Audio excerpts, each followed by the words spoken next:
কোরআনে হাকিমের 4 নম্বর পারা হিফজুল কোরআন শরীফের 4 নম্বর পারার 10 নম্বর পৃষ্ঠার প্রথম হেডলাইনে আল্লাহ বলছেন ফাবিমা রাহমাতিন মিনাল্লাহি লিনতা লাহুম ওয়া লাউ কুনতা ফাযযান গালিযাল কলব। আল্লাহু আকবার।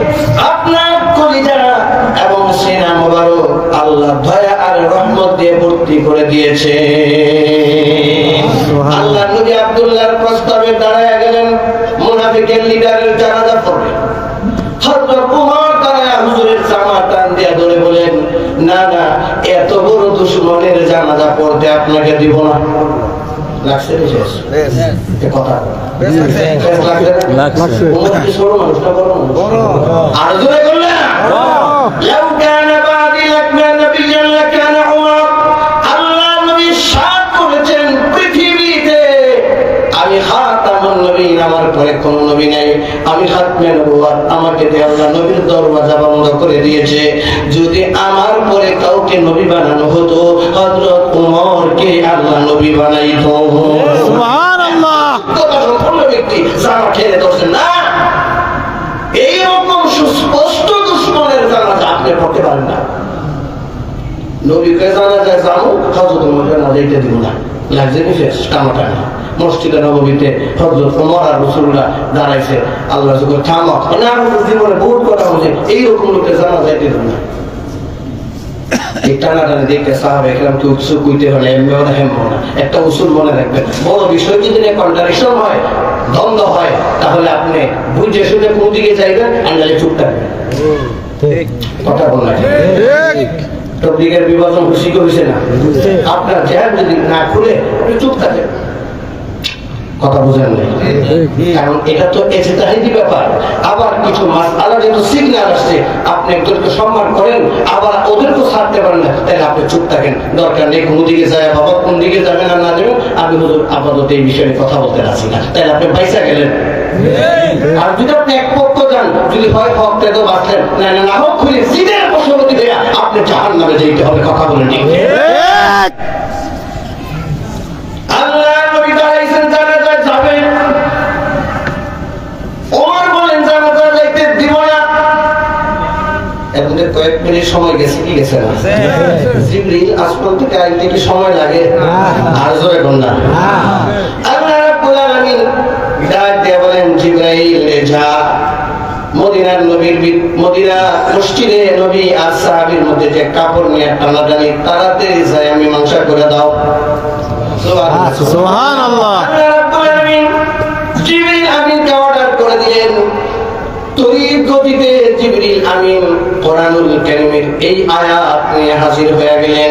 কোরআনুল কারীমের হিফজুল কোরআন শরীফের 10 নম্বর পারার 19 নম্বর পৃষ্ঠার হেডলাইন যা তেলাওয়াত করেছি। আল্লাহ তাআলা জানিয়ে দিলেন, হাবিব ইস্তাগফির লাহুম আও লা তাস্তাগফির লাহুম ইন তাস্তাগফির লাহুম 70 মাররাতান ফালান ইয়াগফিরাল্লাহু লাহুম। আল্লাহ রাব্বুল আলামিন বলেন, হাবিব জানাজা মানে দোয়া করে দেওয়া। আপনি নবীজি তার জন্য দোয়া করেন বা না করেন, আল্লাহ না করেন, খুব কথা বুঝেন, দোয়া করেন বা না করেন, এমন কাফেরের জন্য দোয়া করলেও আমি আপনার দোয়া আজকে কবুল করব না। আল্লাহু আকবার। হযরত ওমর দাঁড়ায় গেছে, আর দরকার নেই, ফয়সালা এসে গেছে। আল্লাহু আকবার, আল্লাহু আকবার। আর দরকার নেই। নবী দিলটা তো নরম, মায়া ছাড়তে পারে না, কিন্তু একটা দলের লিডার আজকে যদি তার জানাজায় চৌরাস্তায় গিয়ে বা পুলিশ বাড়ির দিকে পড়ি, তাহলে তার দলের হাজার হাজার মানুষ কালকে মুসলমান হয়ে যায়। নবীর টার্গেটটা হলো ওখানে। একটা মুনাফিকের জানাজা যদি পড়ি, আমার আল্লাহ আয়াত দিয়ে জানিয়ে দিয়েছে, দোয়া করেন না করেন দোয়া কবুল হবে না, কখনো কবুল হবে না। তবে মনে রাখেন, আপনি যদি 70 বার দোয়া করেন তাহলে কাজ হইব না। কয়বার? 70 বার। আরো কঠিন মেরে দিয়েছে একবারে। কতবার? 70 বার। এখন তাফসীরের কিতাবে লিখেছে 70 কেন? আরবের মধ্যে একটা শব্দ আছে, ওনারা যদি কোনো গুরুত্ব সংখ্যা বোঝাইতে চায় তো 70 ব্যবহার করে। যেমন আমাদের দেশে যদি ঝগড়া লাগে তখন কয়ে কি জানেন, এই বেটা তোর 14 গোষ্ঠী বেটা আমার আঙুলটা 9 কাটতো না। আচ্ছা আপনার এই 14 গোষ্ঠী কয় কি কয় না? আচ্ছা দলের ফায়দা বা চতুর্দিকে ঘুরে গেলে আরো 2টা দল মিলাই 15 থেকে 16 দল একত্র হইল, কাজ হইব? এটা একটা কথার কথা বোঝায়, যা যা তুই কারে গিয়ে করবে কর, তো 14 দল আইলো, তো 14 গোষ্ঠী আমার কিছু করতে পারতো না, তার মানে কি আরো 2 গোষ্ঠী একটা নবীর কিছু করতে পারবো? এটা একটা কথার কথা। এই কথা বলি না, কোরআন শরীফের ভিতরে যেহেতু কোরআনটা নাযিল হয়েছে, কোরআনের বাণী হলো সৌদি আরবে। এই কথা বলেন না, কোরআনের বাণী কোথায়? সৌদি আরবে। ওখানে কোরআন নাযিল হয়েছে। ওই দেশের কিছু পরিভাষা, ইস্তিলাহ, ওই দেশের সামাজিকতার সাথে আল্লাহ মিল রেখে কোরআন নাযিল করেছে। সুবহানাল্লাহ, সুবহানাল্লাহ। কোরআনটা যদি আমার মাতৃভূমি সার্বভৌমত্ব 56,000 বর্গ মাইলের বাংলাদেশে যদি নাযিল হইতো, তাহলে আমার দেশের কালচারের সাথে কিছু মিল থাকতো। ঠিক ঠিক। আল্লাহ রাব্বুল আলামিন জানেন হাবিব, আপনি জানা যান জান বা না জান দোয়া করেন না করেন, কিন্তু আমি অন্তত আজকে এই শয়তান মুনাফিকের জন্য দোয়া কবুল করব না। কিন্তু নবীর অর্ডার, নবীর অর্ডার, নবী করিম সাল্লাল্লাহু আলাইহি সাল্লাম সাহাবীদেরকে নিয়ে জানাজায় চলে গেলেন, জানাজা পড়লেন। জানাজা পড়ার আগে আরেকটা ঘটনা পেশ করেছে, হুজুর আমার আব্বাকে কাপড়ের কাপড় দেওয়ার জন্য কাপড়ের শর্ট পড়ে গেছে, একটু কাপড় দিয়ে সাহায্য করেন। এখন তো আপনারা যেভাবে ডর্জনের ডর্জন নিজের বউ বাচ্চাদেরকে নিজেদের জন্য জামা বানান, তখন তো এত অ্যাভেলেবেল কাপড় চোপড় ছিল না।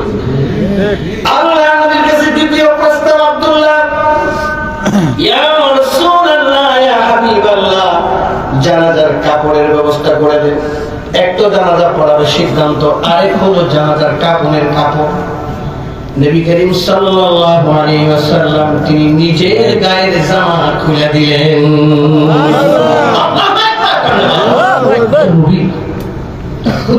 রহমতে ভর্তি করেছেন। সাহাবীরা চায় নাই জানাজা পড়ো, আল্লাহ তাআলা বলছেন নবী আপনি পড়েন না পড়েন পড়ে আপনার ইচ্ছা, কিন্তু নবী চাইতেছেন যদি জানাজা পড়ি এই ব্যাপারে যা আমার নাম আছে এটা তো উদ্বই হাসরের দিন, কিন্তু তার দলের লোক তো কালকে মুসলমান হইল, কালকে চায়ের দোকানে পুলিশ বাড়িতে বসে বলবে না এতদিন যদিও হুজুরের বিরোধিতা করছে, এই এরপরে উনি এসে জানাজা করছেন না, ওনার মতন মানুষ হয় না, তাই ওনার দলে যাওয়া যায়।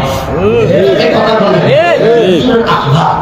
আল্লাহ রাব্বুল আলামিন হুজুরের আখলাককে কোরআনের মধ্যে কোট করে বলেছেন, ইন্নাকা লাআলা খুলুকিন আযীম।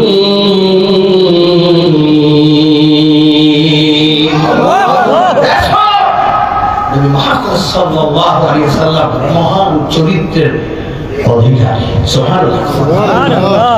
আল্লাহ নবী নিজের জামা খুলে দিলেন। আচ্ছা, আল্লাহ নবীর জামা পৃথিবীর মধ্যে এর চাইতে শ্রেষ্ঠ জামা আছে? সবাই বলেন না, নবীর মহব্বত আছে না? আছে। নবীর যদি খালি একটু মহব্বত নিয়ে যদি পরবারে যাইতে পারেন, একটু আগে 2 ঘন্টা আগে নরসিংদী বয়ান করেছি, সূরা ওয়াদ-দুহার তাফসীর করেছি, যদি একটু মহব্বত নিয়ে যেতে পারেন তাহলে জান্নাতে। সুবহানাল্লাহ, শুধু নবীর মহব্বত। এই নবীর মহব্বত ওয়ালা নবী, এত বড় শফকাত ওয়ালা নবীর জামাটা কত দামি।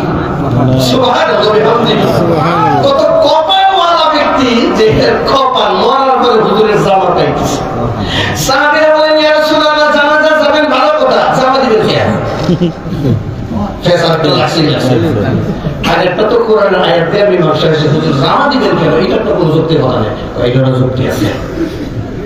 আল্লাহ নবী বদরের ময়দানে 313 জন সাহাবীকে নিয়ে যখন ময়দানে লড়াইতে অবতীর্ণ হলেন, 313 জন সাহাবীর ভিতরে কাফের ছিল ওই দিকটা প্রায় 950 কয় শত, একদিকে 9.5 আরেকদিকে হলো 313। নবীজির নেতৃত্বে যুদ্ধ করলেন হুজুরের চাচা আব্দুল্লাহ ইবনে আব্বাস, হুজুরের আপন চাচা আব্বাস, এত লম্বা মানুষ। ওনারে দইরা যখন মদিনায় আনছে, শীতের দিন হযরত আব্বাস তখনও ইসলাম গ্রহণ করে নাই। সাহাবীরা ধইরা মদিনায় আনছে, আর একটা ঘরের মধ্যে আপনারা যেমন গরুরে বাইন্দাতন ওইভাবে কাফেরদেরকে বাইন্দা বাইন্দা সাহাবীরা থইছে। জোরে কোন সুবহানাল্লাহ। আল্লাহর নবী রাতের বেলা ওনাদেরকে দেখতে গেলেন বন্দীদের অবস্থা কেমন। আল্লাহর নবী গিয়া তাকায়া দেখেন আব্বাস রাদিয়াল্লাহু তাআলা শীতে কাঁপতেছে আপন চাচা। আল্লাহর নবী চোখে পানি চলে এসেছে, হায় হায় আমার চাচার এই অবস্থা, কিন্তু কি করব, ওনার সাথে তো আমার একটা কুফুরের মধ্যে পার্থক্য। আমি মুমিন, আমার চাচা এখনো মুমিন নয়। আমি যদি চাচাকে কাপড় দেই 2 নাম্বারই হয়ে যাবে। এই জন্য সকলের যে গতি হুজুরের চাচারও সেই গতি, কারণ আল্লাহর নবীও বৈষম্য বিরোধী আন্দোলনের পক্ষে ছিল। কথা বলেন, ইসলামের মধ্যে কোন বৈষম্য থাকতে পারে? 2024 বৈষম্য বিরোধী আন্দোলন, এই আন্দোলন তো বেশি লাগছে 1000 বছর আগে। কোন বৈষম্য থাকতে পারে? আমার বন্ধুগণ, ওই দিন যখন মুক্তিপণ দিতেছিল, কথা বলতেছিল, আল্লাহর নবী বলছেন এমন কেউ আছনি? দিনের বেলা বললেন আমার চাচার গায়ে একটা কাপড় পরায় দিবে, কেউ আছনি? জিহাদের ময়দানের কাপড় তো ছিঁড়ে গেছে, এলোমেলো হয়ে গেছে। ওই দিন মুনাফিকের লিডার আব্দুল্লাহর আব্বা উবাই ইবনে সুলুল লম্বা মানুষ, তার গায়ের জামা দিয়ে নবীর চাচাকে সম্মান দিয়েছিল। আল্লাহর নবী বললেন কিয়ামতের ময়দানে উবাই ইবনে সুলুল যখন দাঁড়ায় যাবে আল্লাহ রাব্বুল আলামিনের সামনে, আল্লাহ রাব্বুল আলামিন বলেন ওয়া ইন্নাহা লাকাবীরাতুন ইল্লা আলাল খাশিঈন আল্লাযীনা ইয়াযুন্নুনা আন্নাহুম মুলাকু রাব্বিহিম ওয়া আন্নাহুম ইলাইহি রাজিউন। মানুষকে যখন রবের সামনে দাঁড়াবে, ওই দিন যদি উবাই ইবনে সুলুল ডাকবে বলে আপনারা ইনসাফের নবী, আপনারা বৈষম্য বিরোধী আন্দোলন করেছেন, কই আমার জামাটা যে আপনার চাচারা নিয়ে দিয়েছিলেন, আমারে তো আপনি জামাটা